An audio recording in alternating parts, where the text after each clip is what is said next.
Hi, it's Leon and Jacob here with another hot property report.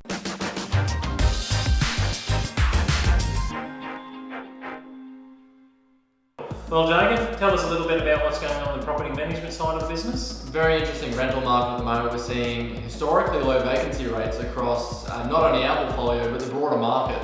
So, we've got 750 properties under management here, and we've only got 2 vacant at the moment. So, a really good vacancy rate in terms of landlords and our owners.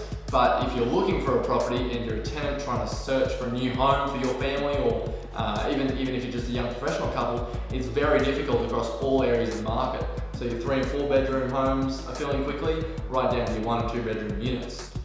Yeah, and look, I was talking to the developer at Park Hill during the week, and they've come up with a sensational package for our clients, whether you're an existing client or a new client, and even maybe some of our tenants might be interested in this. They're offering $60,000 for a first home buyer package. So that's $60,000 off a $400,000 house and land package.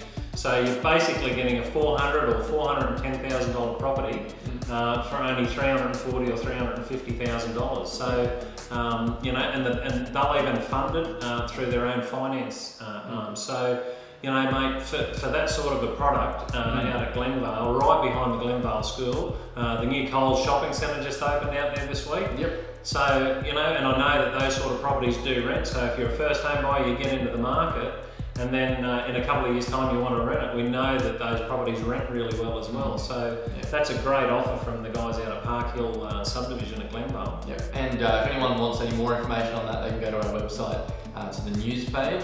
We've got a blog article there up about it. So it's a really compelling offer from those guys. Yeah, absolutely. And they only use the one builder, and the quality control has been very good. I went through their display this week, and as a builder myself, I couldn't pick it. I thought it was spot on. Yeah. Good. And what are you seeing happening in the commercial leasing market at the moment? Commercial leasing has been quite surprising. We've been getting a lot of interest in commercial tenancies, anywhere from sort of $10,000 through to about $25,000 to $30,000.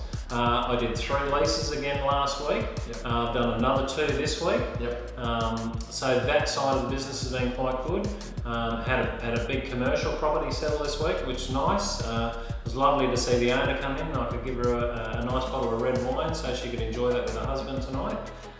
So it's nice to see property still turning over.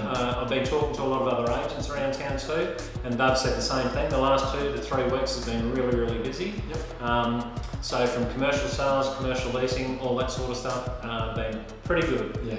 I know the whiteboard at the back's looking pretty good at the moment in terms of land sales as well, with those new government incentives. Do you want to talk about that? Yeah, look, any of the blocks that we've had on the market, we've certainly had plenty of interest in.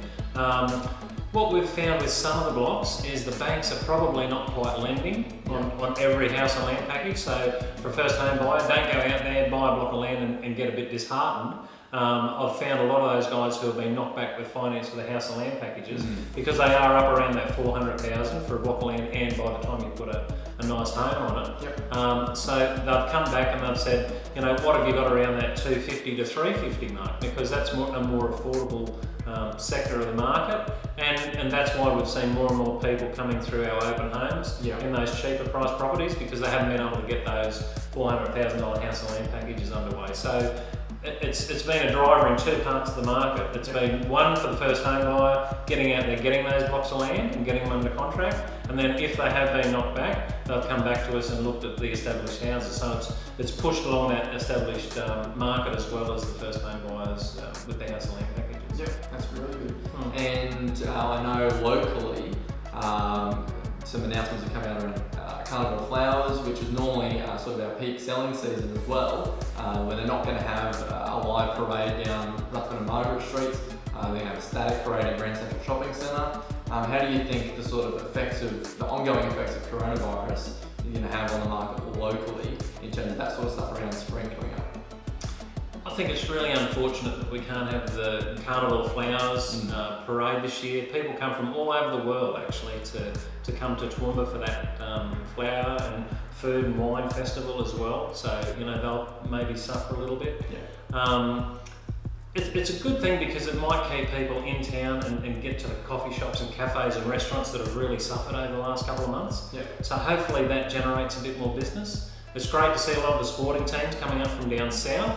You know, the V8 supercar teams have based a few of their teams up here. The AFL have come up, the NRL have come up. Yep. So, you know, that's great things for like Cairns, Townsville, you know, a lot of the northern parts of Queensland, and also the local area as well. You know, we've got people coming here, staying, you know, starting to bring their caravans up. Not that we want too many caravans with coronavirus attached to them, but you know, it's good to see that more and more people are getting out there. A lot more of the local people are spending money, so they might have put money away for an overseas holiday. So now they might be going to one of the car yards, the local car yards, and buying cars, or maybe even coming to us and looking for an investment property, you know. So, or might have gone out to Harvey Norman and Better Electrical and bought a new TV or a new fridge. So that money is churning through the economy, and that's really what we need at this point to support those local businesses. Yeah. All right, so. Okay, well that's it from us for this month, and we'll see you next month for another edition of the Hot Property Report.